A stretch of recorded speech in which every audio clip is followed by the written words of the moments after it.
ఈ రోజు తలసేమియా రహిత దేశంలో భాగంగా నేడు హెచ్పిఎల్సి పరీక్ష అనేది రక్త నమూనాలో వివిధ రకాల హిమోగ్లోబిన్లను గుర్తించడం మరియు లెక్కించడం ద్వారా తలసేమియాను నిర్ధారించడానికి ఉపయోగించే రక్త పరీక్షలు నిర్వహించారు.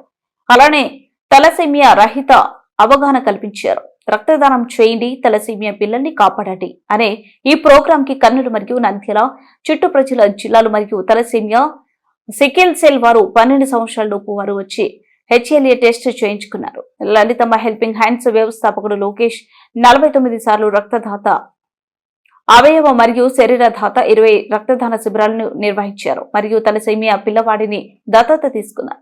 తలసేమియా రాకుండా నివారించడానికి మరియు తలసేమియా రహిత భారతదేశం కోసం ప్రతి ఒక్క వ్యక్తి ఒక శక్తిలాగా మరియు వ్యవస్థలాగా అవగాహన మన చుట్టుపక్కల వారికి కల్పించాలని చెప్పారు.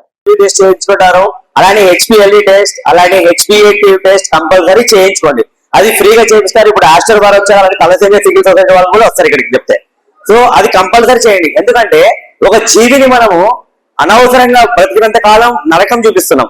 సో దయచేసి మీ బాధ్యత ఏంటంటే మీ కుటుంబాల్లో ఎవరైతే ఉన్నారో మీరు ఆల్రెడీ మీకు అప్పుడు అవగాహన లేదు, మీ బాధ్యతగా మీరందరూ తప్పేం లేదు చెప్పడం. మీ చుట్టుపక్కల వాళ్ళందరికీ పెళ్లికి ముందు మీరు కంపల్సరీ హెచ్పిఏ2 టెస్ట్, హెచ్పిఎల్సి టెస్ట్ చేయించుకోండి కంపల్సరీ అని చెప్పండి. మీకు కంపల్సరీ మీ ఊర్లో ప్రయత్నం చేయండి.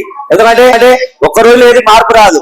పోరాడితే పోయే సంఖ్యలు బాధిత సంఖ్యలు అన్నట్టు శ్రీశ్రీ గారు చెప్పారు కదా, మనం ప్రయత్నం చేయడం మంచి గారి కోసం. అది చిన్నగా చినుకుగా ఒక తుఫాన్ల వర్షంలో అవుతుంది.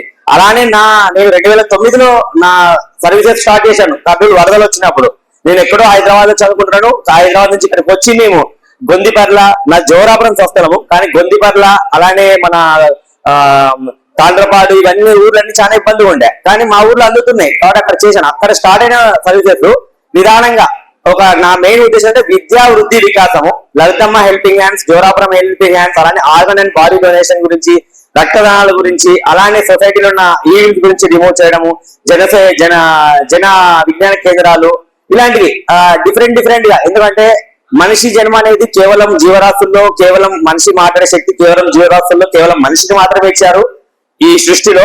సో అలాంటి మంచి మన ఈ వాక్కుని మంచిగా ఉపయోగించమని మీకు కోరుకుంటున్నాను. సో దయచేసి మీరందరూ కూడా దీన్ని అవగాహన చేయండి.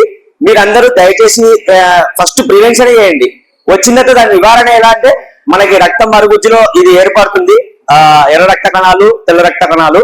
అవి ఇబ్బంది కలిగి హిమోగ్లోబిన్ లేక, ఐరన్ లెవెల్స్ లేక మీరు వైట్ వాష్ బ్లడ్ మీకు ఎక్కిస్తారు పిల్లలకి. సో నేను I'm not a medical student, but study చేశాను దీని గురించి.